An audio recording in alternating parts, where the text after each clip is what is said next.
Assalamualaikum warahmatullahi wabarakatuh. Waalaikumsalam warahmatullahi wabarakatuh. Alhamdulillah wassalatu wassalamu ala ashrafi khalqillah Sayyidina wa maulana Muhammad ibn Abdullah wa ala alihi wa ashabihi wa man tabi'ahu wa nasarahu wa wala wa la hawla wa la quwata illa billah, amma ba'd. Hadirin jamaah Majlis Ta'lim Musalla Sa'adatil Muta'alimin yang saya muliakan, mudah-mudahan kita semua termasuk yang dimuliakan oleh Allah Subhanahu wa taala. Amin ya rabbal alamin. Khusus yang saya muliakan para pengurus musalla dan juga ketua serta tokoh masyarakat, para hujjaj dan remaja sekalian. Syukur alhamdulillah kesempatan malam hari ini sebagaimana biasa di malam Rabu antara maghrib dan isya kita isi waktu kita dengan yang terbaik, yaitu mengikuti pengajian sekaligus mengisi pikiran dan rohani kita dengan ilmu-ilmu dan nasihat-nasihat agama. Mudah-mudahan Allah Subhanahu wa taala membukakan pintu hati dan pikiran kita sehingga dengan mudah kita dapat menerima ilmu-ilmu dan nasihat-nasihat agama. Semoga kehadiran ini juga mendapat balasan pahala yang sebesar-besarnya, dan semoga diampuni kekurangan, kesalahan, dan dosa-dosa kita. Amin ya rabbal alamin. Hadirin, ada tabiat tubuh pada diri kita, yaitu suka membangkis ya, ataupun menguap ya.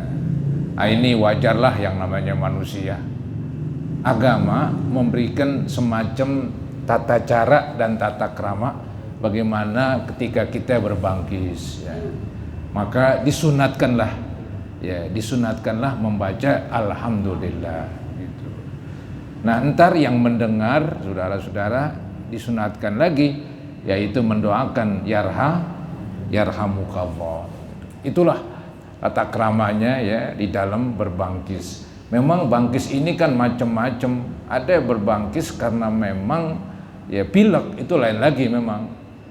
Ya, jadi kalau berbangkis mulu itu tandanya pilek. Ada mulunya. Kalau jarang-jarang itu bukan pilek, itu mungkin karena menghirup ada yang nggak cocok kali ya, berbangkis langsung dia. Nah, itu berbangkis itu membuat enteng tubuh kita, bikin enak begitu ya. Berbeda bebangkis pilek, emang sakit, tanda-tanda sakit itu. Kalau bebangkis yang bukan pilek itu setelah bebangkis malah enteng, enak tubuh kita begitu. Tadinya kayak ada yang kesumbat, ada yang ketahan begitu, dengan bebangkis lega ya. Maka disuruh membaca alhamdulillah. Kemudian yang sempat dengar ada orang bebangkis membaca alhamdulillah, ya didoainlah yarhamukallah. Nah, inilah saudara-saudara yang mau dibahas. Bab istihbabi tashmitil atis. Bab ini menerangkan, mendoakan orang-orang yang berbangkis membaca alhamdulillah. Maka yang mendengarkan disunatkan mengucapkan yarhamukallah ya. Itu namanya tashmitil atis. Mendoakan orang yang tadi berbangkis setelah dia mengucap alhamdulillah. Kalau dia nggak mengucap itu nggak disuruh ya, nggak disuruh itu. Anggap di bangkis diam aja, ya udah, tetangganya ya, orang yang dekat dia diam juga begitu ya, nggak ada jawaban begitu ya. Maka di sini dikatakan ini disuruh mendoakan orang yang berbangkis idza hamidallaha ta'ala, bila mana dia memuji Allah dengan ucapan alhamdulillah. Nah, kalau nggak memuji, nggak membaca alhamdulillah, kita doain juga, hukumnya makruh. Kok bisa makruh? Karena nggak diperintah katanya ya. Itu orang tuh yang berbangkis dia nggak jalanin perintah. Kan disuruh perintahkan kan kalau berbangkis membaca alhamdulillah. Kenapa kamu ini yang dekat mendoakan aja begitu? Maka dimakruhkan itu ya, dimakruhkan mendoakan. Wa karahati tasmitihi, dan makruh mendoakan idza lam yahmadillah ta'ala, bila mana orang yang berbangkis itu tidak mengucap alhamdulillah. Kemudian nanti diterangkan lagi ya adab-adab berbangkis, ya suaranya diusahakan untuk dikecilkan ya begitu. Juga nanti mau dibahas tentang yaitu menguap ya, menguap. Nah, kalau menguap itu tanda-tanda mungkin ya biasanya ngantuk lantaran kebanyakan makan. Ya. Perut kepenuhan maka dia menguap. Biasanya begitu. Tapi ada juga tuh yang menguap perut kembung. Ada itu penyakit saudara-saudara ya. Saya kadang-kadang suka menguap begitu. Ya, padahal perut lagi kosong, habis ini ya memang perut kembung. Ada mah. Iya. Salah makan aja dah. Kembung perut. Begah dantar begitu. Ntar menguap mulu dah. Bisa juga begitu ya. Baik. Nah, ini saudara-saudara beberapa hadisnya. An Abi Hurairah radhiyallahu an. Ini hadis dari Abi Hurairah. Beliau dari anin Nabi sallallahu alaihi wasallam, dari Nabi bersabda, qala innallaha yuhibbul utas. Sesungguhnya Allah mencintai orang yang bersin ya, alias berbangkis, karena menimbulkan yaitu keentengan badan ketika habis berbangkis ya, jadi semacam ada kelancaran pada tubuh kita itu dengan sebab berbangkis ya. Maka di sini dikatakan Allah itu ya, mencintai orang yang berbangkis gitu. Ntar kebalikannya itu wa yakrahut tatsa'ub, dan Allah membenci orang yang menguap. Ya, tadi yang saya bilang menguap itu ada jeleknya, kebanyakan gara-gara makan kebanyakan. Ya, dan kalau makan kebanyakan ya semuanya dah akibatnya, sering menguap, mata ngantuk dah. Ya. Terus kalau diajak belajar atau pengajian di ngantuk para hadirin. Ya, apalagi disuruh menghafal, wah nggak bisa menghafal udah. Ya, pokoknya obatnya tidur aja. Ya, ntar bangun tidur makan lagi, nguap lagi, tidur lagi. Akhirnya tukang tidur. Nggak maju-maju saudara-saudara. Ya, kan dibilang siapa-siapa yang ingin mendapatkan sesuatu yang bagus ya disuruh, ya kasarnya itu sahirul layal, disuruh begadang bahasa kampungnya. Tapi bukan istilahnya begadang yang ya membuat tenaga atau tubuh kita jadi sakit, enggak lah ya. Maksudnya ya banyak meleknya lah. Walaupun tetap mata ada haknya. Ya, mata ada haknya. Apa haknya? Ya, diajak tidur. Tapi kalau tidur mulu kan jelek ini. Itu yang jelek, yang dibenci tidur mulu. Adapun tidurnya itu nikmat malah ya. Ada ayat kan mengatakan begitu. Ya, wa ja'alna nauma libasa. Ada lagi ayat yang menceritakan apa subata, ada subata ya. Nah, jadi Allah jadikan tidur itu subata, istirahat. Maksudnya itu kalau orang habis tidur bangun itu segar lagi. Ya, beda sekali. Yang pernah saya bilang, kita habis kerja istirahat tapi nggak tidur, sejam dah istirahatnya, ntar kerja lagi tetap aja nggak begitu semangat. Tapi habis kerja tidur 1 jam bangun, lain banget itu ya. Wa ja'alna nauma subata itu ya, kami jadikan tidur itu istirahat. Jadi tidur penting dia. Tapi kalau tidur melulu, apa juga kalau melulu jelek. Nah, ini maka Allah membenci orang itu menguap ya, karena tadi saya bilang terlalu banyak makan akibatnya menguap dan ngajakin tidur ya. Kurang bagus, tapi nggak haram, hanya makruh. Ini perbuatan nggak disukai, itu bahasa halusnya begitu, nggak disukai oleh agama itu. Jadi kembali kepada hadis, innallaha yuhibbul utasa wa yakrahut tatsa'ub. Sesungguhnya Allah mencintai orang yang berbangkis dan membenci orang yang menguap. Maka ini ada penjelasan di dalam kitab Dalilul Falihin, katanya nih bahwa orang yang berbangkis itu menunjukkan bahwa badannya setelah berbangkis jadi ringan, ya, jadi ringan begitu. Dan ini bukan menunjukkan kenyang dia, ya. Berbeda dengan menguap. Fa idza atasa ahadukum, apabila berbangkis salah seorang kamu, wa hamidallaha ta'ala, dan dia memuji Allah, mengucap alhamdulillah, kana haqqan ala kulli muslimin, adalah suatu hak bagi atas orang-orang muslim, sami'ahu, yang mendengarkannya, ayyakula lahu, ia mengucapkan buatnya, yarhamukallah, semoga Allah rahmati. Maksudnya saudara-saudara, disunatkan betul-betul. Ini kata-kata kana haqqan.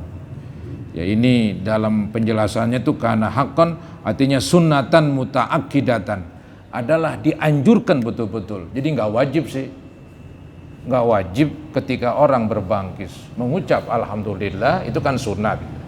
Menjawabnya juga sunat, cuman sunnah muakkadah, dianjurkan banget gitu. Ya.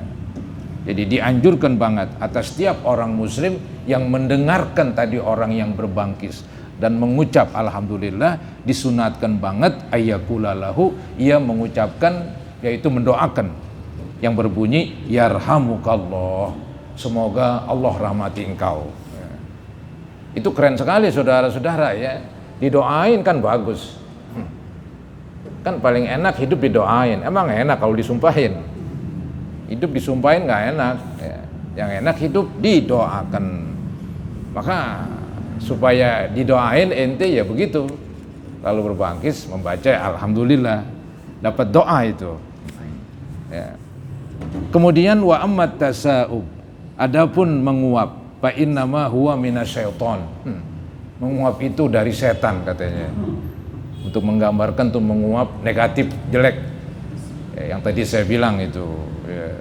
Menguap itu gara-gara terlalu banyak makan.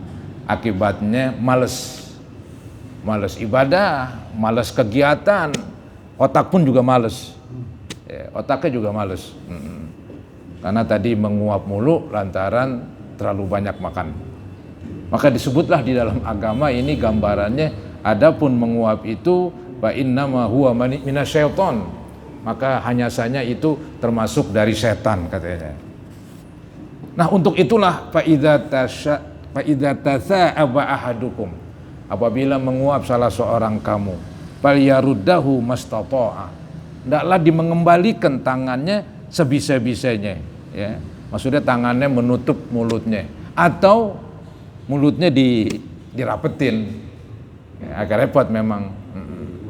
Ya, jadi begitulah katanya ketika menghadapi menguap, jadi mulutnya dirapetin atau menutup dengan tangan atau mungkin dengan serampe, ya. Walhasil istilahnya jangan mangap lah kasarnya. Soalnya kalau dia mangap, setan tambah girang itu, ya. Maka dikatakan falyaruddahu mastata'a, hendaklah ia yaitu menutup mulutnya sebisa-bisanya, menutup mulutnya dengan mulut sendiri ditutup rapetin, atau menutup mulutnya dengan tangan atau dengan bantuan selampi. Fa inna ahadakum idza tatha'aba, maka sesungguhnya salah seorang kamu bila mana menguap, dhahika minhu syaitan, setan ketawa. Maksudnya nih setan merasa senang dia lantaran godaannya kena. Setan kan mendorong manusia untuk makan biar banyak begitu, ya, supaya ntar lu males dah ngapa-ngapain, ibadah juga males, tidur dah begitu. Jadi nggak ada kegiatan ibadah, juga mungkin nggak ada kegiatan dunia, itu setan demen itu. Maka kalau dia menguap, ini menandakan setan itu usahanya berhasil. Kayak orang begitu ketika berhasil usahanya, ya ketawa dia, ketawa. Nah ini begitu setan ini. Idza tasa'aba dhahika minhu syaitan. Apabila menguap seseorang, maka setan tertawa dari orang tadi yang menguap, ya. Hadis rawahul Bukhari. Hadis ini riwayat Imam Bukhari. Jadi kesimpulannya saudara-saudara, ini adab. Ya, memang Islam ini kan agama yang mengatur seluruh kegiatan kehidupan manusia. Ya, jadi bukan hanya beribadah, sampai-sampai masalah yang kecil, ya, mungkin yang nggak terpikirkan begitu, agama ada di situ menerangkannya. Ya seperti segala menguap, segala bebangkis, ya, kok agama menjelaskan ini agama apa ini? Oh ini bukan main-main ini agama. Ya, bukan main-main ini agama. Jadi betul-betul agama menginginkan seseorang menjadi baik begitu. Nah supaya baik ya tadilah diterangkan. Di antaranya ya kalau berbangkis dia membaca alhamdulillah karena kan membawa badannya jadi tambah ringan gitu. Menyenangkan itu bebangkis. Ya. Kalau bebangkis nggak jadi, aduh. Ya. Itu agak berat itu. Mau bangkis nggak jadi, kayaknya nggak enteng tubuh kita, ya nggak plong begitu ya. Nah, itu saudara-saudara agama ini begitu hebat mengatur sisi aspek kehidupan manusia. Ya. Kemudian di hadis nomor 2 juga masih sama ini bahasannya. Ya, wa anhu dan darinya dari Abi Hurairah, anin Nabi SAW dari Nabi beliau bersabda. Idza atasa ahadukum, apabila berbangkis salah seorang kamu, berbangkis, falyakul, maka ucapkanlah.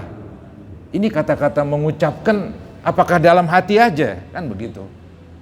Saya lebih condong mengartikan ini bersuara ini, ya. Jadi bersuara, karena kita mengharap ada doa dari teman. Bagaimana teman ente mau doain? Kalau ucapan alhamdulillah dia nggak dengar, jadi bersuara jadinya. Ya, falyakul, maka ucapkanlah, maka katakanlah alhamdulillah begitu. Ya.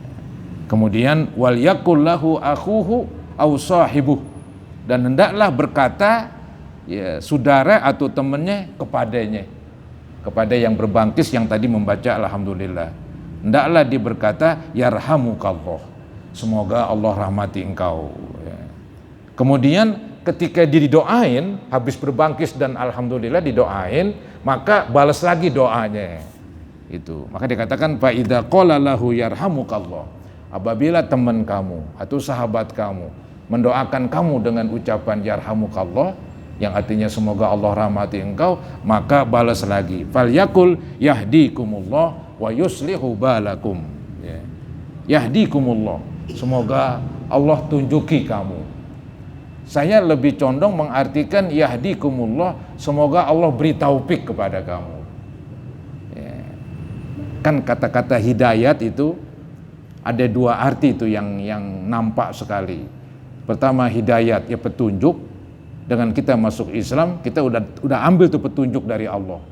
Petunjuk agama, petunjuk Nabi, petunjuk Allah untuk beragama Islam. Alhamdulillah kita udah beragama Islam. Nah setelah beragama Islam masih dibilang mudah-mudahan mendapat petunjuk, maka artinya agak lain. Ada lebih tinggi lagi, namanya taufik. Apa taufik? Bantuan. Ya. Jadi yang udah Islam bukan ditunjukin lagi ketika diminta hidayat. Ya. Jadi artinya orang yang udah Islam ketika minta hidayat, maksudnya minta taufik, minta pertolongan. Pertolongan apa? Ya pertolongan dalam kegiatan dia, khususnya dalam beribadah. Ya, dalam beribadah supaya Allah berikan tolongan. Bawaannya mau ibadah enteng, misalnya kan begitu, itu pertolongan. Bawaannya ketika menghadapi maksiat, elak aja udah, elak aja begitu. Itu mendapat taufik itu. Ya, mendapat taufik ya. Nah itu arti hidayat. Makanya saya lebih condong mengartikan yahdikumullah, semoga Allah berikan taufik kepada kamu.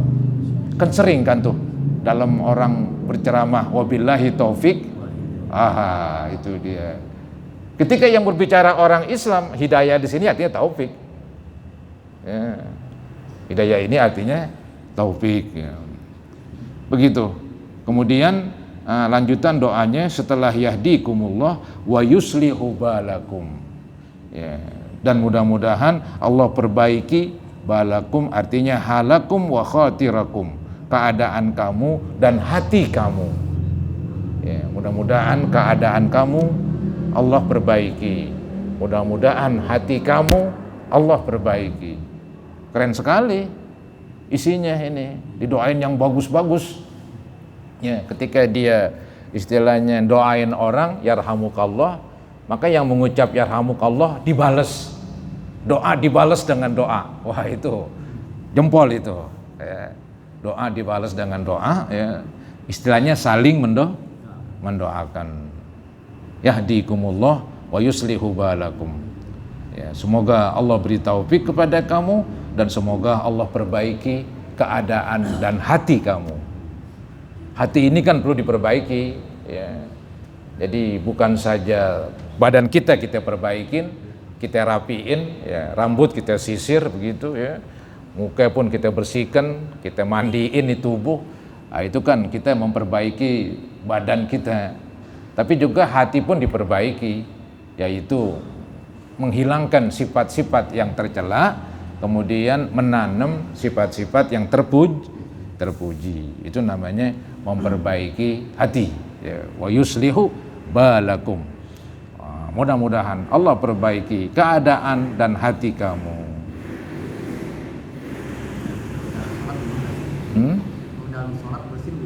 Udah itu, nggak usah itu. Jadi nggak ada hubungannya. Jadi sebaiknya diam aja lah, kalau saya bilang. Terjadi memang, terjadi. Cuman yang jadi masalah ketika membaca alhamdulillah. Apakah ntar terputus bacaannya? Anggap saya lagi baca apa ini, ihdinas siratal mustaqim, bebangkis. Saya baca alhamdulillah. Yang saya tahu terputus tuh alhamdulillahnya. Harus mulain dari awal. Karena memotong alhamdulillah berbeda dengan lagi baca Fatihah kemudian kita amin. Contohnya begini, sembahyang tarawih. Ya, sembahyang tarawih. Karena imam cepat bacaannya, maka makmum pun baca Fatihah kan. Sama-sama baca Fatihah. Kita nggak nungguin lagi, kan sunatnya kan yang cakep begitu. Yaitu apa? Habis imam baca Fatihah, baru makmum baca Fatihah. Si imam kan baca surah. Tapi kalau nungguin begitu, nggak keburu mulu. Ya, kita lambat. Nah, kita barengin, boleh itu kita barengin. Timbul pertanyaan, kalau kita lagi barengin, boleh jadi kita baru iyyaka na'budu waladhdallin. Orang pada kita juga ikut amin. Apakah putus Fatihahnya? Jadi masalah. Yang saya tahu enggak putus.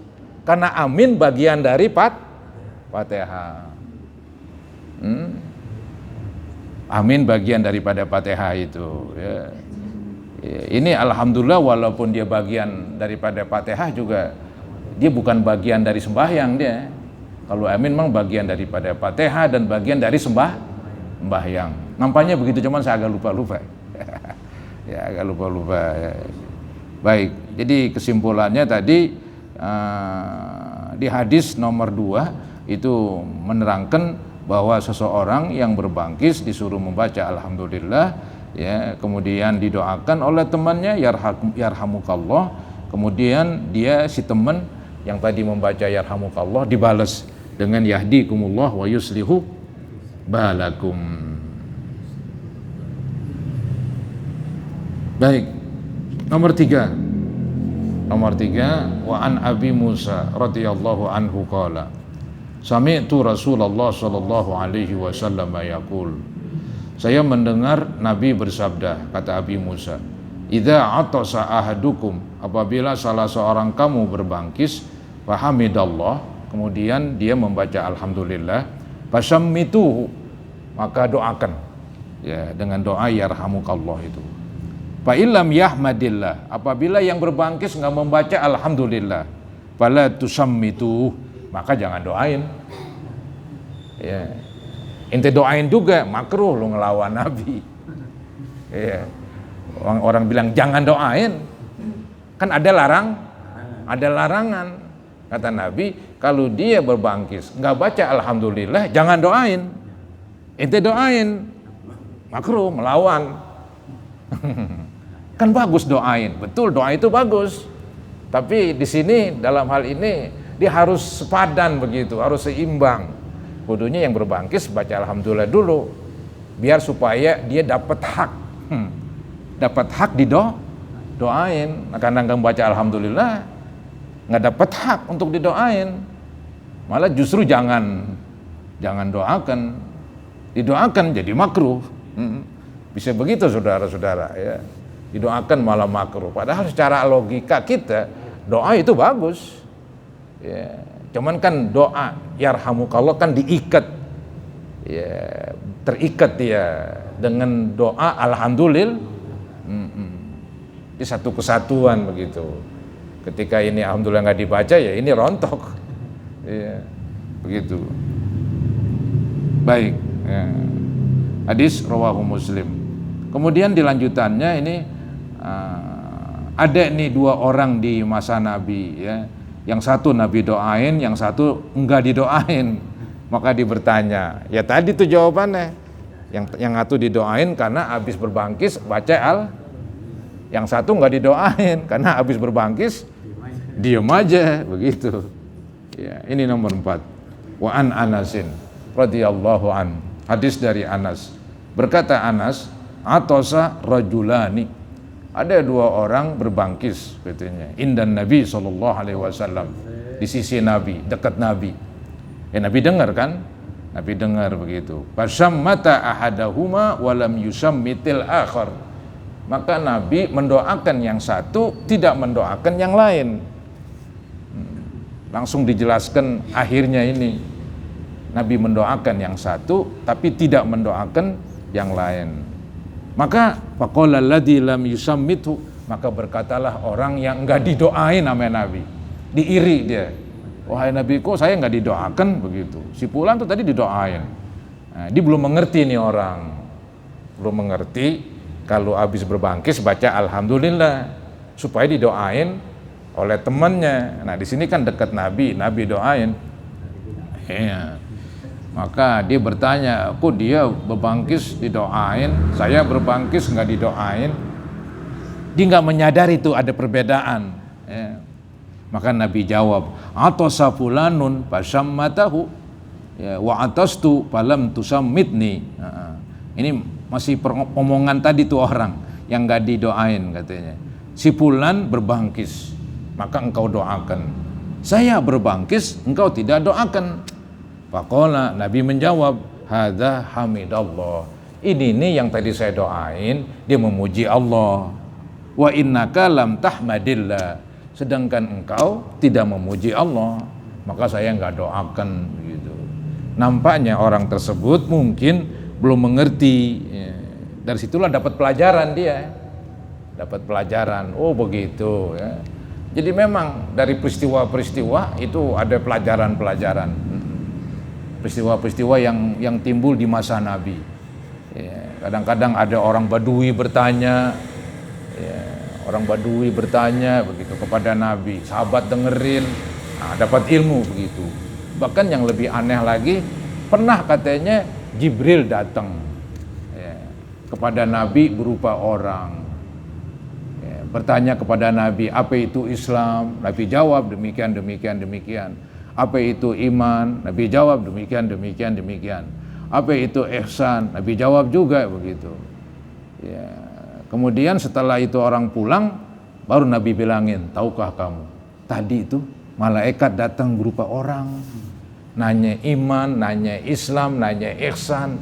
Dia mau ngajarin elu katanya. Cuman melalui bertanya. Jadi yang dengerin dapat ilmu. Ya begitulah. Jadi ada kejadian-kejadian di masa Nabi itu merupakan pelajaran ya. Iya. Kemudian saudara-saudara ini ada yang lain lagi ini ya. Penjelasan tentang adabnya ini, tata krama yang lain ya, dikatakan wa an Abi Hurairah radhiyallahu an qala kana Rasulullah sallallahu alaihi wasallam idza atasa wada'a yadahu. Nabi kalau berbangkis beliau letakkan tangannya au thawbahu atau pakaiannya ya ala fihi pada mulutnya. Yang penting ketika orang berbangkis diusahakanlah enggak terbuka banget. Emang kadang-kadang enggak enak saudara-saudara, saya sendiri ngerasain begitu. Kalau bangkis mendingan gue lepas dah, nyaring udah, blong udah, enteng badan, enteng. Cuman jelek juga itu secara agama jelek, ya, agama jelek begitu. Cuman kebiasaan saya lepas aja udah. Ya, kalau ditahan-tahan kayaknya bagaimana tahu. Nabi anjur, mungkin ini jadi supaya nggak ngagetin orang. Kalau kita lepas orang jadi kaget, bisa-bisa yang jantungan bisa tewas saudara-saudara ya, kaget begitu. Jadi idza atasa wada'a yadahu aw saubahu ala fihi. Nabi ketika berbangkis meletakkan tangannya atau pakaiannya, selampe apalah bajunya yang nempel pada beliau kemudian ditempelkan pada mulutnya. Wa khafadha, dan direndahkan tuh suaranya, ditahan sebisa-bisanya.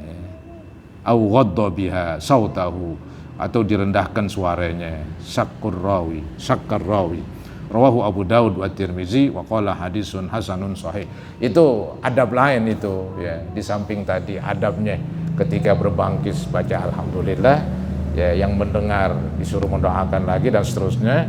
Kemudian juga ketika berbangkis adabnya ya diusahakan untuk suaranya direndahkan dengan cara ya itu tadi, dengan mungkin pakai tangan, bantuan tangan, atau dengan pakaian, atau dengan selampe ya, supaya suaranya nggak terlalu keras, karena suara terlalu keras ini bisa mengganggu orang katanya ya, bisa mengganggu orang. Ya begitulah agama, tenggang rasanya tuh kepada orang begitu kental ya, sehingga nggak mau itu sampai mengganggu orang. Selanjutnya wa an Abi Musa radhiyallahu anhu qala, hadis dari Abi Musa berkata beliau, kanal Yahud yata'atasun inda Rasulillah sallallahu alaihi wasallam. Ini cerita saudara-saudara orang Yahudi. Ini orang Yahudi bukan beragama Islam ini. Dia tahu Nabi Muhammad tuh seorang Rasul. Tahu, tapi dia ogah ikut. Ya, karena dengki, istilah Al-Quran itu dengki, hasadan. Ya, karena hasad. Mereka pengen Nabi terakhir dari kalangan Yahudi. Tahu-tahu Allah angkat Nabi terakhir dari kalangan bangsa Arab. Kesel banget mereka. Secara ilmu, secara ilmiah, mereka percaya sama Nabi Muhammad. Tapi secara prakteknya gogah ikutin, begitulah bahasa kampungnya. Gogah ikutin. Ya. Tapi sewaktu-waktu dia mencuri-curi, yaitu apa? Pengen didoain sama Nabi. Ditahu mang Nabi beneran? Nah, dia pengen didoain, pengen ambil untung dunia aja. Ditahu doa Nabi makbul, kan begitu. Iya. Dia pengen didoain, yarhamukallah. Mudah-mudahan Allah kan keren banget tuh doa. Apalagi yang ngucap Nabi Muhammad, ya Allah, bukan main itu. Tapi Nabi nggak terkecoh kalau bahasa kerennya gitu, nggak tertipu begitu. Nabi nggak ituin, nggak baca yarhamukallah karena dia bukan orang Islam. Ya, dari sinilah mendoakan yarhamukallah itu kan doa dunia akhirat itu. Mudah-mudahan kamu dapat rahmat di dunia, dapat rahmat. Tanpa rahmat kita nggak bisa hidup. Di akhirat masuk surga dengan rahmat Allah, kan begitu. Kata-kata yarhamuka itu tinggi sekali, mahal sekali. Maka itu nggak sembarangan buat siapapun, tapi khusus buat orang Islam. Si Yahudi pengen mendapat yarhamukallah dari Nabi. Iya. Hampir begitu dia, dipercaya tapi ya nggak mau ikutin. Ini dikatakan kanal Yahud yata'atasun begitu. Adalah orang Yahudi itu dia katanya nih yata'atasun artinya ditonjolin bebangkisnya. Ya kayak dibuat-buat lah. Biar didoain sama Nabi. Aneh ini. Yata'atasuna inda Rasulillah sallallahu alaihi wasallam. Artinya yuzhirunal utos katanya. Jadi mereka menampakkan, ya porek-porek lah begitu. Dibuat-buat bebangkisnya. Maka diterangkan di dalam hadis, yarjuna ayyakula lahum. Mereka mengharap supaya Nabi mendoakan mereka dengan doa yarhamukumullah. Yarhamuka boleh, yarhamukumullah boleh juga begitu. Semoga Allah rahmati kamu sekalian. Jadi di sini saudara-saudara bukan satu Yahudi ini. Ya, ini kata-kata yata'atosun menggambarkan mereka. Mungkin ada beberapa orang datang ke Nabi begitu. Kemudian dia menonjolkan berbangkisnya itu beramai-ramai begitu dengan harapan supaya Nabi doakan yarhamukumullah begitu. Tapi Nabi nggak doain itu. Padahal mereka baca alhamdulillah. Itu yang jadi masalah. Kalau nggak baca alhamdulillah sih, boro-boro orang Yahudi. Orang Islam aja tadi nggak baca alhamdulillah, nggak didoain kan begitu. Dia baca alhamdulillah pasti di situ. Walaupun sini nggak diterangkan, tapi pemahamannya ke sana. Ya, dia baca alhamdulillah. Ya baca alhamdulillah, sampai juga bisa. Sama dengan assalamualaikum, assalamualaikum. Orang non muslim assalamualaikum mulu. Apakah mesti kita jawab? Kan begitu. Pendapat ulama yang kuat nggak usah dijawab. Ya, cukup dengan waalaikum, udah begitu. Salamnya nggak ada salam. Karena salam di sini selamat dunia dan selamat akhir. Ente boleh selamat dunia, akhirat nggak bisa dong. Sedangkan salam di sini dunia akhirat. Maka disuruh jangan pakai waalaikumsalam, cukup waalaikum, titik. Itu jangan jawab, ganti dengan kata-kata yang lain. Begitu agama, ya. Bukan pelit, bukan keras, tapi ini prinsip agama kan lakum dinukum waliyadin. Ini ucapan salam, ucapan agama ini, bukan ucapan picisan main-main, bukan murahan. Ucapan assalamualaikum itu ucapan agama, dan dia artinya keren banget, mendoakan. Tadi kan saya bilang, emang enak didoain ente biar mampus, biar kebakaran, biar tabrakan, emang enak. Yang enak kan mudah-mudahan selam, dengarnya juga gurih, enak, asik, kan begitu. Ya, jadi bukan main-main itu assalamualaikum. Ya, karena kita ini mayoritas, jadi mereka ikut begitu. Cuman nggak patut dijawab. Mereka sih mau ngucapin biarin, mau 1000 kali juga biarin. Cuman kita yang kalau kita ingat ya tadi jawabannya waalaikum, begitu dah. Ya, kalau kita ingat lagi, ya udah jangan dijawab, ganti. Ya apa kabar? Bagaimana kek? Ya alih-alihkan kita juga oga menyinggung perasaan dia, nggak mau kita. Saru-saruin kata orang, saru-saruin. Nah ini si Yahudi ini, dia pengen banget Nabi doain yarjuna ayyakula lahum yarhamukumullah. Mereka sangat mengharap supaya Nabi mendoakan mereka dengan doa yarhamukumullah, karena doa itu bagus, Allah rahmati dunia akhirat ya. Tapi Nabi ganti dengan fayaqulu yahdikumullah wa yuslihu balakum.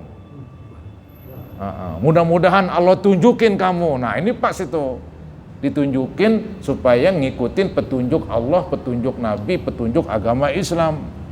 Maksudnya Nabi doain mudah-mudahan masuk Islam, itu boleh aja. Mendoakan orang kafir untuk akhirat nggak bisa, untuk dunia boleh untuk dunia. Mudah-mudahan selamat di perjalanan, ya boleh. Mudah-mudahan jadi orang kaya, ya boleh. Dunia begitu. Doain orang kafir boleh aja begitu ya. Tapi mendoakan akhirat ya nggak bisa aja dah, ada dinding pemisah, bisa dinding pemisah begitu. Bukan keras, bukan pelit, tapi begitulah prinsip ya agama. Jadi akhirnya Nabi doain juga, cuman doain mudah-mudahan Allah tunjuki kamu ya. Maksudnya nih hidayah di sini baru hidayah petunjuk ini, bukan taufik, karena belum masuk Islam. Semoga Allah tunjuki kamu, wa yuslihu balakum, semoga Allah perbaiki hati kamu ya, biar hatinya nggak bengkok lagi, biar hatinya nggak ada hasad ya. Mereka kan hasad tuh, Mereka tahu Nabi Muhammad benar, tapi tetap ogah ikut. Gara-gara dengki, hasad. Ya. Kemudian dikatakan rawahu Abu Daud wa Tirmizi wa qala hadisun hasanun sahih. Isya belum. Iya. Terakhir saudara-saudara, hadis terakhir ini wa an Abi Sa'id Al-Khudri radhiyallahu anhu qala Rasulullah sallallahu alaihi wasallam iza tatha'aba ahadukum, apabila seseorang yaitu menguap, tadi kan bebangkis menguap, fal yumsik biadihi ala fihi, maka peganglah mulutnya dengan tangannya. Ya, jadi untuk supaya enggak terbuka banget. Kalau terbuka setan ketawa katanya. Ntar setan masuk ke dalam mulutnya. Fa inna syaiton yadkhulu fihi. Sesungguhnya setan masuk ke dalam mulutnya. Ya, walau alam bagaimana caranya begitu. Yang penting apa yang Nabi ucapkan ya itu benar. Masalah kepastiannya kita nggak tahu karena setan nggak kelihatan saudara-saudara. Yang penting Nabi gambarkan kalau seseorang menguap tutup mulut begitu. Jangan terbuka. Kalau terbuka setan masuk ke dalam mulutnya. Ditakutin, istilah kita ini ditakutin sama Nabi. Ya. Ya, bisa jadi ini hanya kinayah, semacam apa ya peringatan lah, cuman peringatannya bahwa setan itu tertawa begitu ya. Setan itu mengejek kamu lantaran kamu kena ditipu ya. Jadi sebaiknya ditutup mulutnya. Sebaiknya ditutup mulutnya karena terbuka mulut nggak bagus. Fa inna syaiton yadkhulu fihi. Sungguhnya setan masuk ke dalam mulutnya gara-gara dia tadi menguap kemudian terbuka mulutnya, disuruh tutup. Wallahu subhanahu wa ta'ala a'lam bissawab. Insyaallah kita akan lanjutkan yang akan datang dengan judul yang baru ya. Ya mudah-mudahan ini menambah ilmu pengetahuan kita dan mudah-mudahan apa yang saya sampaikan ya bermanfaat bagi saya dan juga bagi para hadirin sekalian. Mari kita baca Ummul Quran, Suratul Fatihah. Semoga Allah Subhanahu wa taala mengampuni kekurangan, kesalahan dan dosa-dosa kita, termasuk dosa ibu bapa, guru-guru kita dan juga istri, mertua, anak yang sudah wafat. Semoga Allah ampuni mereka dan semoga Allah ampuni kita sekalian. Al-Fatihah ala ma nawaina wa ala ma nawaitum ila hadratin Nabi Rasulullah sallallahu alaihi wasallam. Al-Fatihah. A'udzu billahi minasyaitonir rajim. Alhamdulillahi rabbil alamin arrahmanir rahim. Iyyaka nasta'in ihdinas siratal mustaqim. Ghairil maghdubi 'alaihim waladdallin. Astaghfirullahalazim, astaghfirullahalazim, astaghfirullahalazim. Allahumma salli ala sayyidina Muhammad wa ali sayyidina Muhammad. Sallim tasliman katsira walhamdulillahi rabbil alamin. Allahumma anfa'na bima 'allamtana wa 'allimna ma yanfa'una wa zidna ilman nafi'a. Rabbana ighfir lana wa liwalidina warhamhum kama rabbawna shighara. Li muslimina wal muslimat wal mu'minina wal mu'minat al ahya'i minhum wal amwat. Rabbana atina fid dunya hasanah wa fil akhirati hasanah wa qina azaban nar. Sallallahu ala sayyidina Muhammadin wa ala alihi wa sahbihi wa sallam. Alhamdulillahi rabbil alamin. Assalamualaikum warahmatullahi wabarakatuh.